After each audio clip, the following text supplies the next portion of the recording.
Welcome students. In this session, we will discuss about class 8 chapter 1, the Indian Constitution. Okay, the very first chapter that talk about Indian Constitution.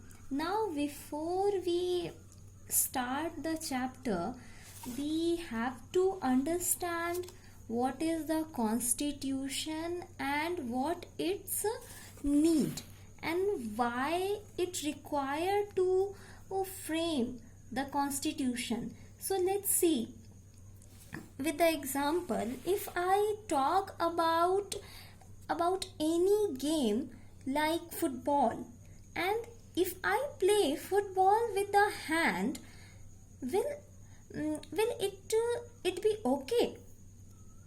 It won't. It won't be okay.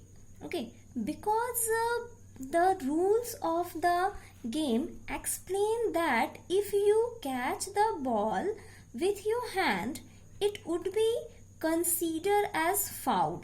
So similarly, if you are writing an examination, you have to be answered only those questions which ask in a question paper. If you cannot take any question and write any answer that you want. In that case, if you do this, you won't score for that. So we can clearly understand that there is a certain rule for the certain things. Similarly, for a country which is as big as India, there is a requirement, a rule for a smooth running of the country. So these rules are formed in a country, and we can either write those or we can take as oral rules. So if we are write those rules in a written form, then it known as the Constitution. So basically, the Constitution does it guarantees, explain us what is right or what is wrong, and so it help to us to understand what should have to do or what should have to not do. And also it said that what we must have to follow. Okay, so let's begin with the chapter that why we need Constitution. So before begin to know about the why we need a Constitution, we have to knowing about the Constitution history. In his if you have remember in a history session, I already explained that no any event can completed in a single day. Everything has its own history. So our Constitution has also a brief history. तो हम देखेंगे कि ये कहाँ से start होता है. So in 1929 in 19 December 1929 Congress का लाहौर सेशन, वहां पे क्या किया गया, पूर्ण स्वराज को अडॉप्ट किया गया और फाइनली लोगों के सामने, इंडिया की पब्लिक के सामने 26 जनवरी 1930 में ये डिक्लेयर किया गया कि अब हम पूर्ण स्वराज को अडॉप्ट कर रहे हैं और हम अपना इंडिपेंडेंस डे इसी दिन मनाएंगे. लेकिन अब आगे चल के क्या हुआ in a term of freedom struggle. In 1934, the Congress start demanding for the Constituent Assembly and it gained. मतलब 1934 में जब इंडिया में पहले इलेक्शंस हुए तो कांग्रेस की सबसे पहली डिमांड थी कि उसे कॉन्स्टिट्यूट असेंबली बनानी है ताकि हम एक रूल बना सके जिसके ऊपर हमारा देश जो है वो सही से आगे बढ़ सके. ओके, सो अब क्या हुआ कि इन 1939 the first world war broke out और व्हेन इट फिनिश्ड इन 1945 तब ब्रिटिश गवर्नमेंट की जो ब्रिटिश गवर्नमेंट की पावर इंडिया में काफी वीक हो चुकी थी, और after that in 1946 in 1946 a interim government formed to make a constitution for India. So between December 1946 and November 1949 the Constituent Assembly was drafted, यानी Constituent Assembly जिसमें 500 रियासतों से भी लोग आए हुए लोगों द्वारा बनाई गई जो असेंबली थी, काफी सारे लोग थे. Doctor Rajendra Prasad was the president of that assembly and the constituent assembly headed by the doctor Bhimrao Ambedkar. तो इन लोगों की इतनी लगभग 2 सालों की मेहनत के बाद हमारा जो कॉन्स्टिट्यूशन है वो बनके तैयार हुआ. बट क्योंकि हमने 26 जनवरी 1930 को ऑलरेडी पूर्ण स्वराज का जो रेजोल्यूशन है वो ले लिया था, इसलिए ये जरूरी था कि कॉन्स्टिट्यूशन को एक ऐसे दिन पर ही इफेक्ट में लाया जाए जब जो हमारे लिए कोई प्राइड का दिन हो, हमारी कंट्री के लिए बहुत बड़ा दिन हो. तो 26 जनवरी जो कि बिफोर 15 अगस्त 1947 हमने उस दिन इंडिपेंडेंस डे सेलिब्रेट कर लिया था. So that our leaders decided to effected the constitution in 26 January 1950. Okay. So let's begin the chapter. Okay.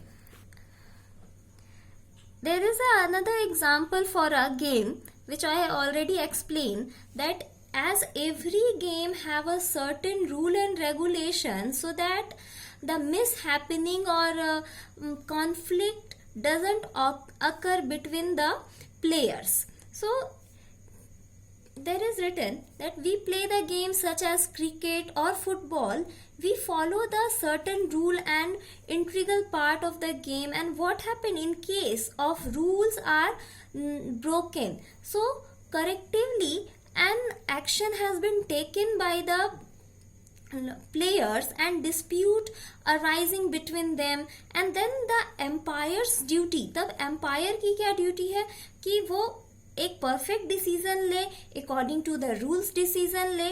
अब वहां पे एम्पायर डिसीजन क्यों ले पा रहा है? क्योंकि वहां पे रूल्स बनाए गए हैं, गेम्स के रूल हैं.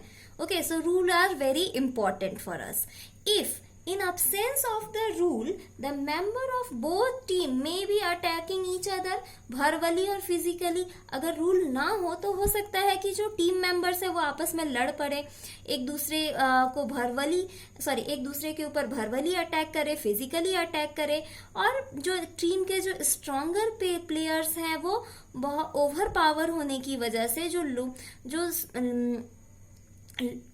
जो वीकर सेक्शन है उनके ऊपर क्या होंगे, वो हावी हो जाएंगे, और जिसकी वजह से बहुत सारी मिसहैपनिंग हो सकती हैं. सिमिलरली इन द सोसाइटी में भी अगर रूल ना हो तो क्या होगा, लोगों के बीच डिस्प्यूट हो सकते हैं. Specially a country as big like India जैसी कंट्री में ये डिस्प्यूट्स बहुत कॉमन है, because India is not just a big country as it's a diverse country too. So we need a constitution to run a country smoothly. And what is constitution? Constitution is a written form of rule on which a country runs. So the constitution is a set of rule to provide the framework and basis for functioning a society और country. यानी constitution हमें एक rule provide करता है जिसकी वजह से हमारी जो कंट्री है वो स्मूथली वर्क कर पाती है, हमारी सोसाइटी स्मूथली वर्क करती है. These rule determine as a fundamental nature of a society. ये फंडामेंटल नेचर यानी हमारी सोसाइटी कैसी होगी, वहां का पॉलिटिकल फ्रेमवर्क कैसा होगा, ये डिसाइड करती है. And let's see, there is also a critical thing that we have to understand, that all democratic nation have constitution. Not all nation with constitution are democratic, यानी दुनिया में जितनी भी नेशंस हैं और आइदर डेमोक्रेटिक और नॉन डेमोक्रेटिक, सबके पास उनका कॉन्स्टिट्यूशन होगा, क्योंकि एक कंट्री को चलाने के लिए, स्मूथली चलाने के लिए क्या चाहिए, कॉन्स्टिट्यूशन बहुत जरूरी है, चाहिए।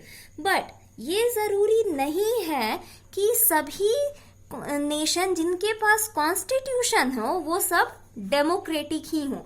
अब अगर डेमोक्रेटिक नहीं होंगे तो क्या होंगे, so either they are, whether it is democracy, monarchy और डिक्टेटरशिप। अब डेमोक्रेसी क्या है, the democracy in which the power in a hand of the people, where the government form for the people, to the people and by the people, in which the people have to right to select their representative to run their country.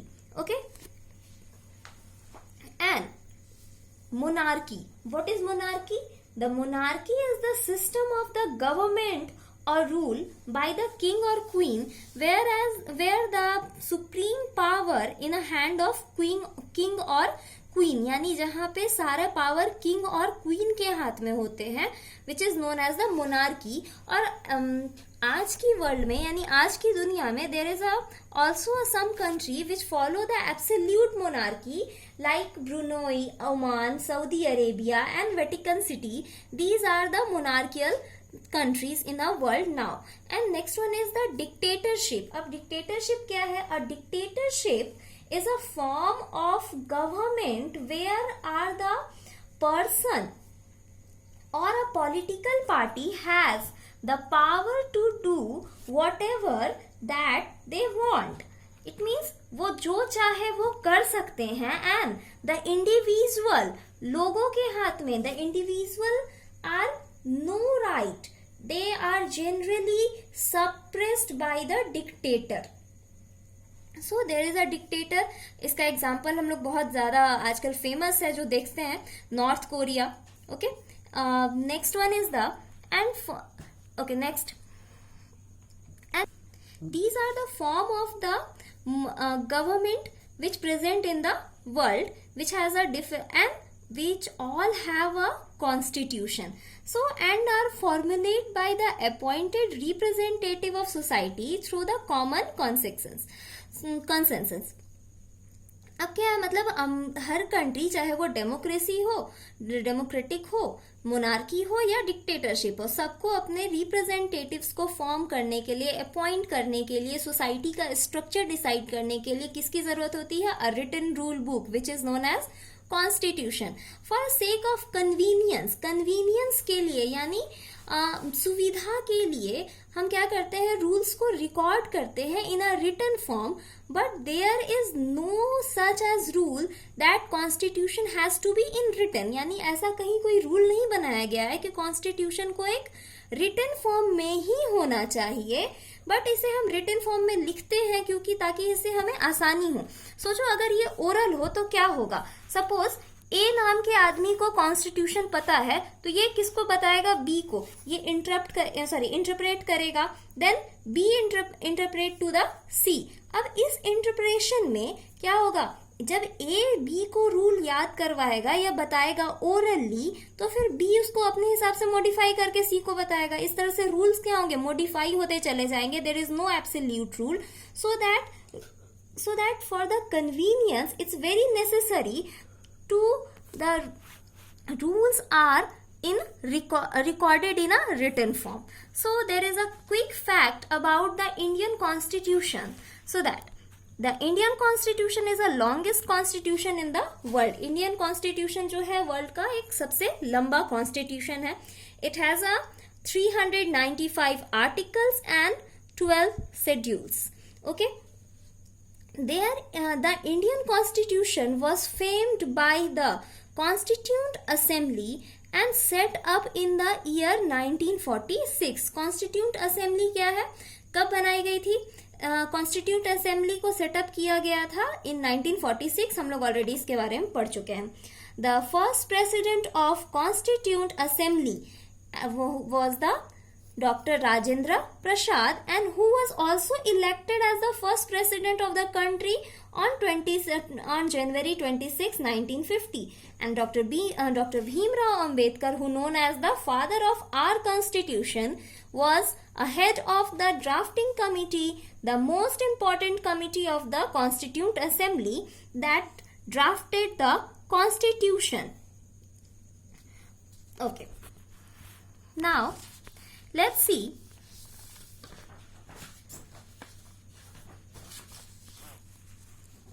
why do we need a constitution. हमें constitution की ज़रूरत क्यों है?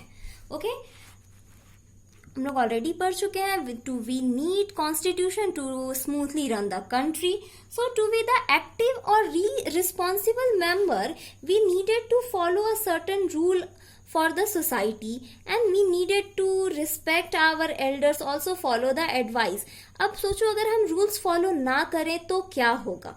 Then there is a rule that we have to walk on a left side of the road. तो अगर हम बीच में चले या राइट साइड में चले और उस बीच में एक्सीडेंट हो जाती है तो फिर क्या होगा? There is a so many inconvenience to the people. तो इसलिए रूल्स को फॉलो करना क्या है, सोसाइटी के लिए बहुत ज़्यादा ज़रूरी है. अगर हम रूल फॉलो नहीं करते हैं तो क्या होगा? सोसाइटी में बहुत सारी प्रॉब्लम्स आ सकती हैं. लोगों का, हमारे अलावा और भी लोगों को प्रॉब्लम्स आ सकती है. If we do not follow the rule, there will be a chaos in the society. अब क्या होगा अगर हम रूल फॉलो ना करें? There will be a chaos if we not follow the rule. तो क्या होगा? सोसाइटी में बहुत सारी प्रॉब्लम्स क्रिएट हो सकती हैं, कई सारी दुर्घटनाएं हो सकती हैं. Okay, so and also we will fighting each other frequently. हम एक दूसरे से लड़ेंगे, हमारे नेबर्स को प्रॉब्लम होगी, we disturb our neighbours and nobody would able to live in a peace. कोई भी शांति से नहीं रह पाएगा. In a effect the thing would be became unmanage, और सब कुछ अनमैनेज हो जाएगा. And this happen because we are not obeying the rules. Now, such an example, like in this time of lockdown, there is a government set up the rule for the people to stay at home. तो अगर हम उस rule को follow ना करें तो क्या होगा? डिजीज काफी ज्यादा फैलेगा. तो इस तरह से लोगों में क्या होगी? बहुत सारी अनमैनेजेबल कंडीशन क्रिएट हो जाएंगी.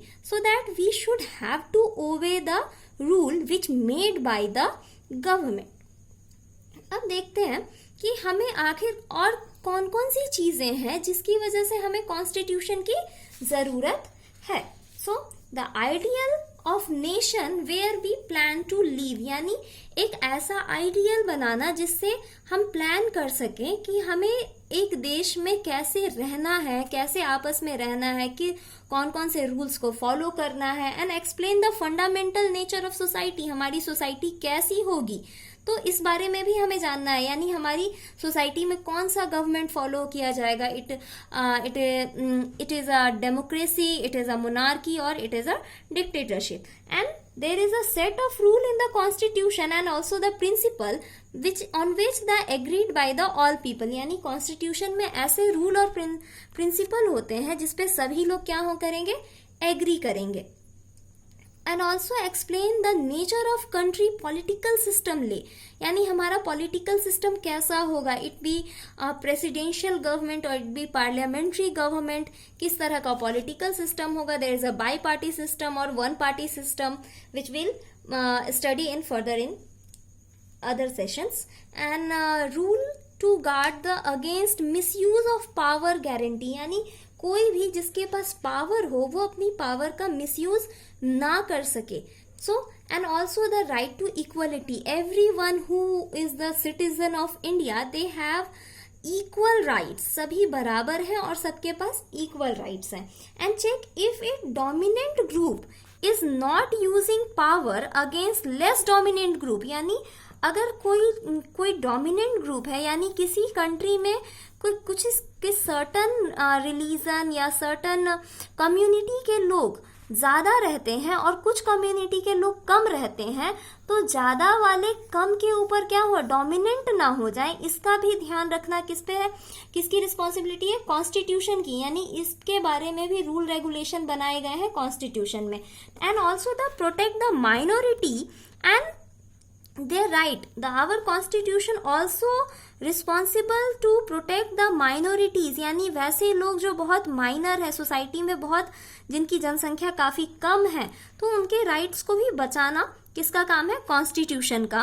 And the check one community dominating other, ये देखता है कि एक कम्युनिटी दूसरे कम्युनिटी पे डोमिनेट हो रही है या नहीं, या फिर एक ही कम्युनिटी के लोग, यानी इंटर कम्युनिटी डोमिनेशन, एक ही कम्युनिटी के लोग अपनी ही कम्युनिटी के लोगों पर डोमिनेंट तो नहीं हो रहे हैं। The member of one community dominating other with in the same community, it's known as the intra community domination. And also it protect us from the taking decision that could be adversely affected the society as whole, यानी ये हमें ऐसे decisions लेने से रोकता है।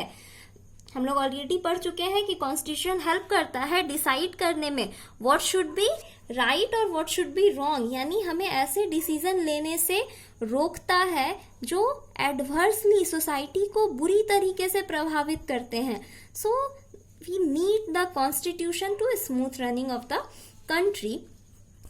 Okay, so in next session we have discussed all those points briefly. So today's homework, you have to explain the three system of government which already I have discussed in this video, which is democracy, monarchy and dictatorship. Okay.